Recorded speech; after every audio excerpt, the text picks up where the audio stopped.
आत्मा अनुभव से प्रमाणित करना चाहिए। देखो, एक द्रव्य दूसरे द्रव्य का कर्ता नहीं है, ये बात शास्त्र में लिखी है, लेकिन इसकी परीक्षा हो सकती है कि नहीं? हो सकती है कि नहीं हो सकती?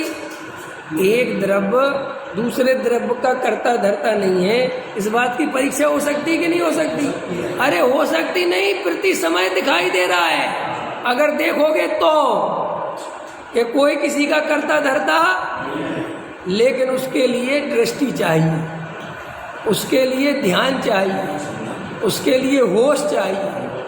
ना बेहोशी में कुछ समझ में नहीं आएगा। देखोगे ध्यान से सब दिखाई। देखो, अभी मैं जब आ रहा था उसके पहले विचार कर रहा था, आप विचार करो, ये जो अपन को ये जीवन मिलता है, सोचो अपने अपने बारे, किसी और के बारे में नहीं सोचना, अपने बारे में सोचो। ये जो अपन को जीवन मिलता है, अपन ये व्यर्थ में ही बर्बाद कर देते हैं। कैसे बर्बाद कर देते हैं? वास्तव में हम एक भी द्रव्य को सुखी नहीं कर सकते। वस्तु स्वरूप है, कर सकते हो आप? मोह के कारण कोई जीव सुखी नहीं हो सकता, ये स्वरूप है ना? रुपया पैसा मकान दुकान जोड़ने से कोई सुखी नहीं हो सकता, ये स्वरूप है ना? फिर भी आप अपनी जीवन की स्थिति देखो, सारा जीवन क्रीम टाइम पूरी जवानी दूसरों को सुखी करने में लगा दी।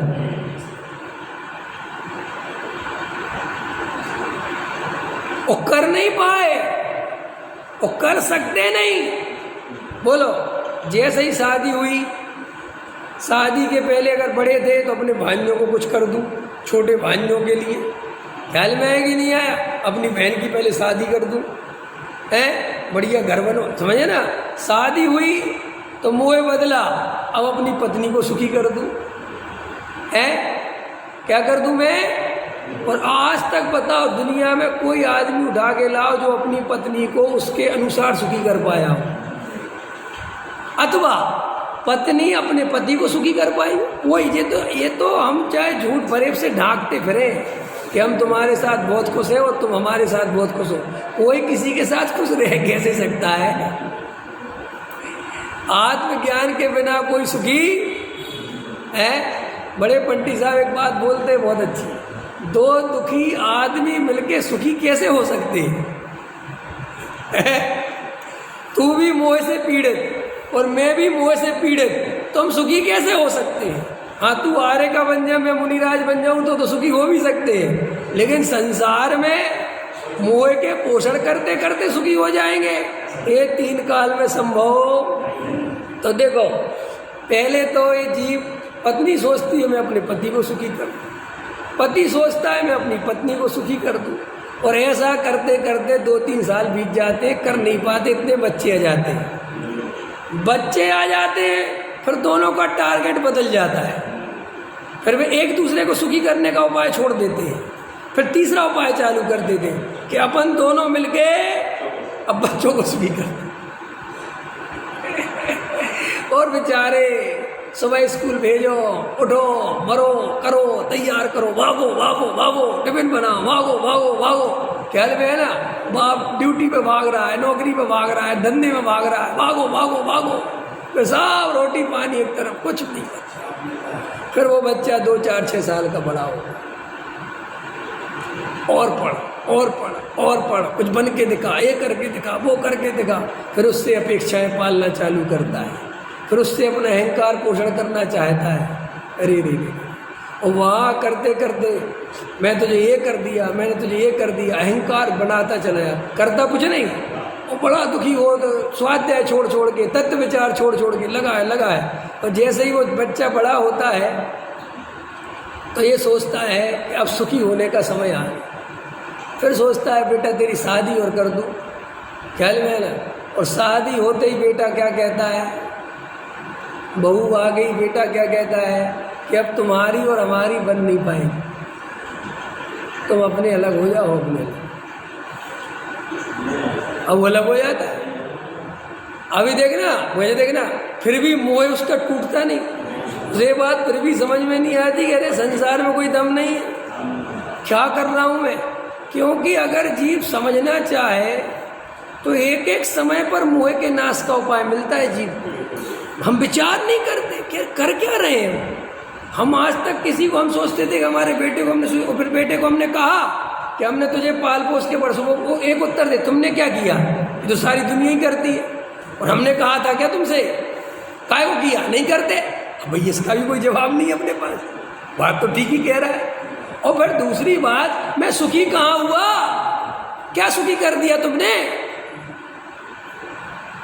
उनके पिताजी ने देखो 5 प्रॉपर्टी खरीद ली थी, 10 करोड़ की हो गई, तुमने एक नहीं खरीदी, बेच छोड़ दिया। बोला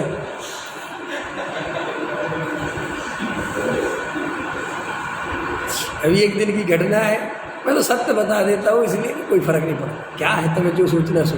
एक दिन की घटना है, अभी ज़्यादा दिन की नहीं, इसलिए उदाहरण याद आ गया। 2-3 दिन पहले मैं बैठा था, किसी से हमारी बात चल रही थी, हमारे तरफ के हैं, तो उनने एक मकान लिया होगा। तो मैंने कहा कितने का लिया? तो बोले साहब 60 लाख का लिया। तो मैंने कहा कितने स्क्वायर फुट लिया? बोले साहब 450-500। तो मैंने कहा अरे इतना महंगा हो गया यहाँ, इतनी महंगाई बढ़ गई 10 साल में। मैंने वहीं अपना मकान 12 लाख में बेचा था अभी 10 साल पहले, और अब वहाँ की कीमत इतनी हो गई 40 लाख 50 लाख। बोले हाँ बड़ी कीमत हो गई।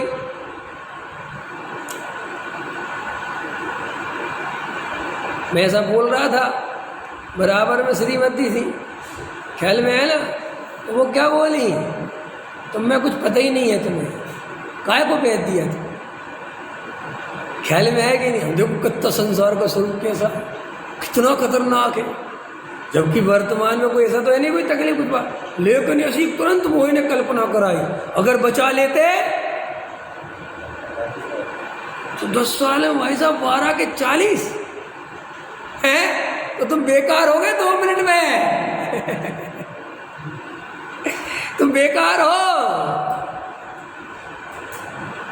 किसको सुखी करोगे?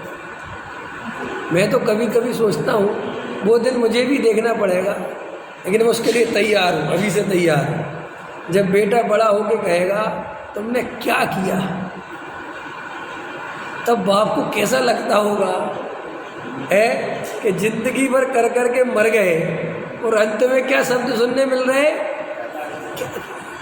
अरे तब भी मोह महामद पियो अनादि, तब भी कहता है ये मोह फिर भी पीऊंगा, फिर भी इसी की चिंता करूंगा। अरे रे कैसा स्वरूप है। अपने सामने बाप मर जाता है, देखता है कि मर गया, कुछ नहीं कर लिया मैंने, और ये भी कभी ऐसा जवानी में इसके सामने कोई बोल नहीं सकता था, मैं जो है छुपा छुपा फिरता था, और चला गया। ये सिकंदर जिसने दुनिया जीत ली चला गया। अरे मैं किस अहंकार में परेशान हो रहा हूँ, इस सहजता सरलता क्यों खो रहा हूँ, क्यों पागल बन रहा हूँ? शांत हो, मोह की लहरें शांत करो, मोह का तूफान शांत करो, शांति से बैठ जाओ, विचार करो ये दुर्लभ पर्याय में ये जीवन कहाँ गंवा रहा हूँ, किसके लिए गंवा रहा हूँ। मैंने कल रात के प्रवचन में एक बात कही थी, तुम आज जिन संयोगों के लिए इतने परेशान हो रहे हो, आकुलता कर रहे हो, स्वरूप ऐसा है कि ये पर्याय छूटते वे दोबारा कभी देखने नहीं मिलेंगे। मतलब नहीं है ये तो अभी सीता जी नहीं गई ना मोक्ष, रामचंद्र जी चले गए है ना। अगर मैं तुमसे पूछता हूँ एक, चलो हालांकि बता रहा हूँ, फिर भी सीता ने रामचंद्र जी के लिए क्या क्या नहीं किया, बोलो। सब कुछ सा तुम्हें हंसी खेल लगती है, रावण को ठुकराना बहुत बड़ी बात है। लोगों को लगता है रावण कोई छोटी मोटी चीज नहीं था। तो तुम सोचते हो कि रावण ऐसा ही था। रावण को अपने ऊपर इतना आत्मविश्वास था कि रावण ने ये नियम लिया, क्योंकि उसको ऐसा लगता था कि दुनिया की ऐसी कौन सी स्त्री होगी जो मुझे प्रेम नहीं करेगी? कोई बुद्धि खराब होगी या तो पागल ही होगी। इसलिए उसने कहा मैं नियम लेता हूं, जब तक कोई स्त्री मुझे सहज स्वीकार नहीं करेगी मैं जबरदस्ती नहीं करूंगा। और बताओ इतने कॉन्फिडेंस से जीता था, क्योंकि उसके साथ ऐसा हजारों घटनाएं घटी, हजारों घटनाएं रावण की। रावण का एक युद्ध की घटना है, अभी मेरे को तो कम याद रहता है कि घटना है, उसमें वो इंद्र नाम का कोई राजा था, उसको कोई बंदी बना लेता है, उसको छुड़ाता है, ख्याल में है ना। तो उसकी जो पत्नी होती है उसको रावण से प्रेम हो जाता है, तो रावण जहाँ रुका होता है वो वहाँ चली जाती है। तो रावण उसको क्या कह के संबोधन करता है? बहन। क्या कह के संबोधन करता है? बहन तुम यहाँ क्यों आई? तुमको इतनी चोट लगती है तो मुझे बहन बोलता है? मैं तुझसे शादी करना चाहती हूँ। अरे उन्हें किसी बातें करते, मैं तो तुम्हारा उसको पति को छुड़ा दिया। ऐसे उसकी 20 हजारों घटनाएं, जहाँ खड़ा हो जाए वहाँ उसके प्रेम। तो उसने जब सीता को हरण करने की सोची ना, तो उसने मन में यही सोची थी कि ये तो कुछ भी नहीं है, लंका ले जाऊंगा तो बस 2-4 दिन में बात बन जाएगी, शादी के लिए मान जाए। लेकिन कितना समय लगा दिया, सीता को मना नहीं पाया। तो मैं तो ये उदाहरण तुम्हें इसलिए समझा रहा हूँ कि सीता ने कितना कुछ सहा, तकलीफ ही तकलीफ सही राम के लिए, सब कुछ जो हुआ। लेकिन देखो रामचंद्र जी मोक्ष चले गए और सीता जी अभी यहीं है। अब सीता जी अभी इस भूमिका में अगर रामचंद्र जी को देखना चाहें तो मिलेंगे रामचंद्र जी हैं? हम तो मोक्ष चले गए। बोलो कि अब साहब मोक्ष से जाके मिल सकते हो, और मोक्ष में मिलने का कोई मतलब नहीं। मोक्ष में मिलने का कोई मतलब है? अरे मोक्ष में तो पहचानना भी मुश्किल है इसमें से राम कौन है, क्योंकि वहां तो सब अमूर्तिक आत्मा है, वहां तो कोई रंग रूप है नहीं। तो बोलो, तो जब ये स्थिति है संसार की, तो तुम जिन मोह में फसीभूत होकर,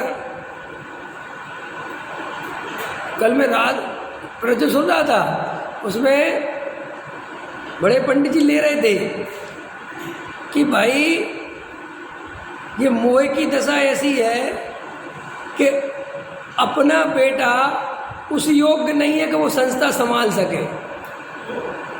अपना बेटा, मेरा बेटा उस योग्य नहीं है कि वो संस्था संभाल सके, तो भी मोह के वशीभूत होकर उसी को देता है। अंत समझ में आया कि नहीं आया? वो ले रहे थे कि भाई ये मोह तो है कि मैं ट्रस्टी हूं तो मेरा बेटा ट्रस्टी बने, चाहे उसको 1% प्रेम नहीं हो धर्म से, और बेचारा दूसरा जो रात और दिन सेवा कर रहा है, जिसको प्रेम है, उसको सदस्य बनाने के लिए तैयार नहीं। ये सब मोह की महिमा है। काय की महिमा है? ख्याल में आए कि नहीं? मोह की महिमा। गहराई से विचार करो भैया।